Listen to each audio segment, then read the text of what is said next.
Assalamualaikum warahmatullahi wabarakatuh. Izin memperkenalkan diri, nama saya Cindy Putri Lestari dengan NPM 22411013 dari Prodi Manajemen 22A. Pada kesempatan kali ini, saya akan menyampaikan sebuah materi dengan tema manajemen utang. Kita sudah tidak asing lagi dengan apa itu utang. Secara singkat, utang adalah uang yang kamu pinjam dan harus kamu kembalikan lagi pada saat yang sudah ditentukan. Beberapa utang masyarakat pengembalian tambahan berupa bunga jika kamu meminjam melalui bank atau lembaga keuangan lainnya. Sebagian besar orang mengalokasikannya utang sebagai sesuatu yang sangat buruk yang bisa membuat seseorang kehilangan aset berharganya. Beberapa orang bahkan tidak hanya sekedar kehilangan harta benda, namun juga kehilangan keluarga, mengalami depresi, bahkan juga hingga bunuh diri. Namun, hal itu hanya akan terjadi jika kamu memiliki pinjaman dengan pengelolaan yang salah. Untuk itu, kamu harus perhatikan jika kepada siapa kamu berhutang, apa saja syaratnya dan resikonya. Kemudian, sesuaikan dengan kemampuan finansialmu saat ini. Hampir semua orang pada akhirnya akan memiliki utang pada titik tertentu dalam hidupnya. Berpikir hati-hati sebelum menempatkan diri dalam posisi ini merupakan sebuah keharusan. Mengikat jumlah uang yang akan kamu kembalikan akan terlalu lebih besar daripada yang kamu pinjam. Hal ini dikarenakan pemberi utang atau kreditor akan membebani kamu dengan biaya-biaya lain seperti biaya provinsi, biaya bunga, dan biaya-biaya lainnya. Utang adalah sesuatu yang sebenarnya tidak selamanya harus dihindari. Memang beberapa orang mengalami kebangkrutan jika tidak mengelola utangnya dengan bijak. Namun ada juga orang yang berhasil sukses dengan memanfaatkan utang dengan bijak. Pengertian utang. Utang adalah uang yang dipinjam oleh satu pihak dari pihak lain. Utang digunakan oleh banyak perusahaan dan individu untuk melakukan pembelian dengan volume transaksi besar yang tidak mampu mereka bayar secara tunai. Pertimbangan terpenting yang perlu kamu lakukan saat mengambil pinjaman adalah mengetahui apakah utang yang timbul merupakan utang baik atau utang yang buruk. Utang yang baik adalah utang yang memanfaatkan akan tumbuh atau menghasilkan pendapatan jangka panjang. Mengambil pinjaman untuk memulai usaha atau membeli aset merupakan contoh dari utang yang baik. Akan tetapi, kamu masih perlu untuk melakukan perencanaan matang karena tidak menutup kemungkinan pinjaman yang kamu ambil menimbulkan risiko keuangan di kemudian hari. Utang yang buruk adalah utang yang timbul untuk membeli barang-barang yang cepat kehilangan nilainya atau mengalami depresiasi. Barang-barang ini selain mengalami penurunan nilai yang tidak dapat menghasilkan pendapatan jangka panjang.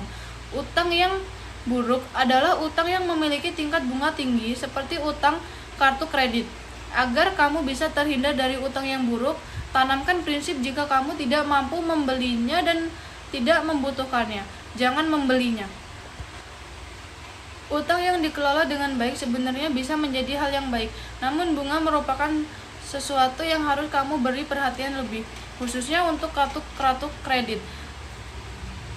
Jika kamu tidak disiplin melakukan pembayaran, bunga dapat terus meningkat dan membuat kamu terjerat untuk sejumlah uang tunai yang jauh lebih besar daripada yang kamu antisipasi. Itulah yang disebut utang buruk. Kamu bisa menghindari utang buruk dengan menghindari pinjaman berbunga tinggi. Selain itu, jangan menggunakan untuk membeli hal-hal yang tidak benar-benar kamu butuhkan, dan jangan menunda-nunda untuk melunasi utang yang kamu miliki. Lalu, ada juga utang baik. Utang yang baik mencakup pinjaman berbunga rendah untuk penggunaan yang memiliki nilai ekonomi yang terus naik seiring waktu. Contoh utang yang baik adalah KPR. KPR memiliki suku bunga yang rendah, namun rumah yang kamu miliki nilainya akan terus naik seiring waktu. Selain KPR, pinjaman jangka pendek dengan nominal kecil untuk keperluan bisnis juga termasuk utang yang baik. Selain menjadi suntikan modal, kamu juga dapat meningkatkan skor kredit kamu di mata bank sehingga kamu menjadi nasabah terpercaya untuk mendapatkan pinjaman yang lebih tinggi di kemudian hari. Jenis-jenis utang. Utang memiliki beberapa jenis jika dilihat berdasarkan jangka waktu, pengembalian, dan sifat pengelolaan. Dengan memahami jenis-jenis utang, kamu bisa mengoptimalkan manfaat yang bisa kamu peroleh dari utang. Selain itu, kamu juga bisa menghindari keburukan yang bisa ditimbulkan oleh utang. Berikut ini penjelasannya. berdasarkan jangka waktu. Setidaknya terdapat 3 jenis utang berdasarkan jangka waktu pelunasannya, yakni utang jangka pendek, menengah, dan jangka panjang. Utang ini bisa timbul dikarenakan banyak hal, misalkan pembayaran tertunda pada supplier, piutang dagang, pinjaman modal, jangka panjang, dan sebagainya. Berikut ini penjelasannya. Utang jangka pendek. Utang atau kewajiban yang harus dilunasi dalam kurun waktu yang singkat, biasanya di bawah 1 periode akuntansi atau 1 tahun. Disebut juga utang lancar karena biasanya dibayarkan dengan aset berupa aktiva lancar. Utang ini bisa ditimbulkan saat kita melakukan transaksi kepada supplier atau piutang dagang pada konsumen dengan pembayaran non-tunai. Utang jangka waktu menengah. Utang atau kewajiban yang harus dilunasi dalam kurun waktu menengah, biasanya di atas 1 periode akuntansi atau di bawah 10 tahun. Utang jenis ini biasanya terjadi saat kita melakukan pembelian mobil sebagai armada bisnis atau untuk membeli keperluan pribadi. Utang jangka panjang. Utang atau kewajiban yang harus dilunasi dalam kurun waktu yang lama, biasanya di atas 10 tahun. Pinjaman ini biasanya memiliki suku bunga yang ringan, namun tenor yang panjang. Hal ini disebabkan karena lamanya waktu yang dibutuhkan untuk melunasi utang. Contoh utang jangka panjang adalah KPR, pinjaman multiguna, dan sebagainya. Jenis-jenis utang berdasarkan pengelolaan keuangan. Selain berdasarkan jangka waktu, utang dibagi menjadi 2 jenis kategori, yakni berdasarkan sifat pengelolaannya, yakni utang produktif dan konsumtif. Keduanya selain memiliki sifat pengelolaan yang berbeda, juga memiliki manfaat yang berbeda. Keduanya sama-sama baik selama kamu memanfaatkan dengan bijak. Berikut ini penjelasan mengenai perbedaan utang konsumtif dan produktif. Utang konsumtif. Utang adalah utang yang timbul untuk tujuan konsumsi. Meskipun disebut konsumtif, utang ini tidak bisa dikontonasikan sebagai utang yang buruk, karena terdapat banyak sekali kegiatan konsumsi yang memiliki manfaat yang besar. Misalnya kegiatan konsumsi untuk keperluan biaya sekolah anak, biaya rawat inap rumah sakit, biaya persalinan, renovasi atau pembangunan rumah, dan lain sebagainya. Utang produktif. Utang produktif adalah utang yang digunakan untuk keperluan permodalan usaha. Utang jenis ini memerlukan persyaratan yang berbeda seperti dibutuhkannya dokumen pendukung seperti SUP dan NPWP. Utang produktif tidak hanya dapat digunakan untuk membiayai usaha pribadi, namun juga bisa digunakan untuk keperluan investasi, pembelian franchise, atau pembelian aset lain. Cara melunasi utang. Seberapa cepat Anda bisa keluar dari utang tergantung pada beberapa banyak utang yang Anda miliki dan beberapa banyak lagi yang bisa Anda bayar untuk menguranginya.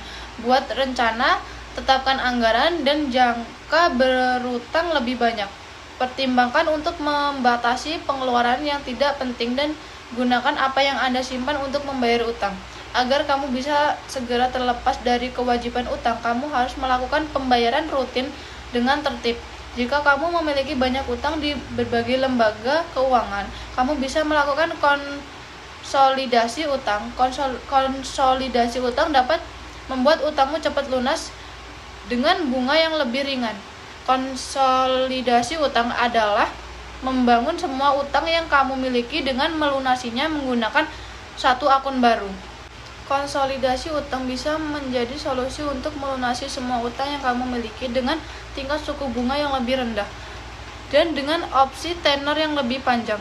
Kamu perlu memahami bahwa kebanyakan masalah finansial yang kamu miliki berasal dari keputusan emosional yang buruk.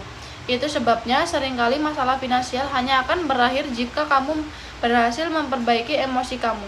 Sebagai contoh, kamu membeli barang mewah agar mendapatkan pengakuan dari orang yang ingin kamu buat terkesan. Kamu tidak akan pernah lepas dari masalah finansial sampai kamu berhasil mengatasi masalah emosional ini. Kamu harus berani untuk hidup lebih sederhana dan menjual semua barang mewahmu untuk melunasi utang yang kamu miliki. Terlepas apa saja yang akan orang lain pikirkan tentangmu, jika kamu memerlukan mobil mewah untuk mendapatkan rasa percaya diri, yang sebenarnya kamu butuhkan bukan mobil mewah, tapi rasa percaya diri. Karena jika kamu memerlukan mobil mewah untuk mendapatkan rasa percaya diri, kamu tidak bisa beranjak terlalu jauh dari tempat parkir. Melunasi semua utangmu akan membuatmu banyak pengorbanan karena kamu dituntut hidup lebih sederhana. Namun, kamu akan merasakan manfaat yang besar kepada kehidupan finansial seperti spiritualmu. Kamu menjadi mampu menemukan makna hidupmu, lebih mudah untuk merasakan syukur, serta mengeliminasi orang-orang yang menimbulkan efek negatif pada hidupmu. Akan tetapi, memotong pengeluaran bulanan tidaklah cukup untuk mempercepat pelunasan utangmu. Kamu harus meningkatkan pendapatanmu agar bisa membayar cicilan dengan nominal lebih besar lagi. Kamu bisa mempertimbangkan untuk memilih pekerjaan sampingan yang tidak mengganggu pekerjaan utangmu. Mempertimbangkan kembali untuk membuka usaha karena kamu bisa saja kehilangan lebih banyak uang